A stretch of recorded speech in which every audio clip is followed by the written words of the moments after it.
அகர நாம் ஏதாவது செய்திருக்கிறோம். அதன் காரணமாக மற்றொருவர் துக்கமாக இருக்கிறார். உதாரணமாக, அவள் எனக்கு வேலை செய்கிறாள் என்று வைத்துக்கொள்வோம்.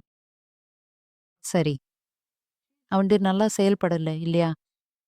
நான் அவளுக்கு 5 முறை எச்சரிக்கை கூறியிருக்கிறேன். ஆனாலும் அவள் சரியாக செயல்படவில்லை. இப்ப எனக்கு ஒரு தேர்வே மீதம் இருக்கிறது. நான் அவளை வேலை விட்டு வெளியேற சொல்ல வேண்டும். இப்போது நான் என்ன செய்ய வேண்டும்? நான் அவளுக்கு மேலாதிக்கம் செலுத்திவிட்டேன். அதனால் எனக்கு தெரியும். அவள் நல்லா இல்லை. அவள் எங்கு நன்றாக இல்லை? அவள் இங்கே நல்லா இல்ல. இவள் இங்கே நல்லா இல்ல. அதனால் நான் ஒரு எண்ணத்தை உருவாக்கி அவளை என் முன்னிலையில் தோன்ற வைக்கிறேன். நான் அவளிடம் சொல்கிறேன், மனதின் சக்தியால் நம் கர்ம கணக்கு இவ்வளவுதான். இன்று முதல் நீ வேறு இடத்திற்கு போகப் போகிறாய். நாம் இருவரும் சேர்ந்து வேலை செய்ய முடியாது. ஆனால் சேர்ந்து வேலை செய்யலாம்.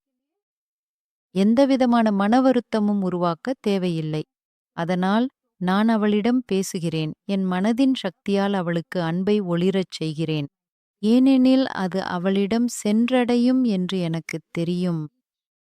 நான் அவளை அழைத்து பேசினால் அவள் கேட்க மாட்டாள். ஏனெனில் அவளது அகந்தை இடையில் வந்துவிடும். எனது செய்தி அவளிடம் செல்லாது.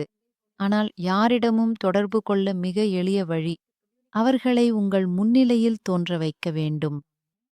என் மனதில் இருப்பதையும் நான் சொல்ல வேண்டியதையெல்லாம் இவர்களுக்கு சொல்லிவிட வேண்டும். பரமாத்மாவுடன் தொடர்பை இணைக்கவும். அன்பின் பெருங்கடல், ஆனந்தத்தின் பெருங்கடல், இந்தவருக்கு அன்பும் ஆனந்தமும் ஒளிரச் செய்யவும். ஏனெனில் இப்போது இந்த ஆள் எப்படி இருக்கிறார் என்றால், மிகவும் பயத்தில் இருக்கிறார், வலியில் இருக்கிறார், சோகமாக இருக்கிறார். நான் கோபமாக உணர்கிறேன். இதை நானும் குணப்படுத்த விரும்புகிறேன். ஆன்மீக மொழியில் இதை சகாஷ் வழங்குவது என்று அழைக்கப்படுகிறது. பரமாத்மாவுடன் இணைந்துள்ள ஆன்மாவுக்கு அதிர்வுகளை வழங்குவது. சில நேரங்களில் அந்த ஆன்மா அமைதியாக இருக்கும்.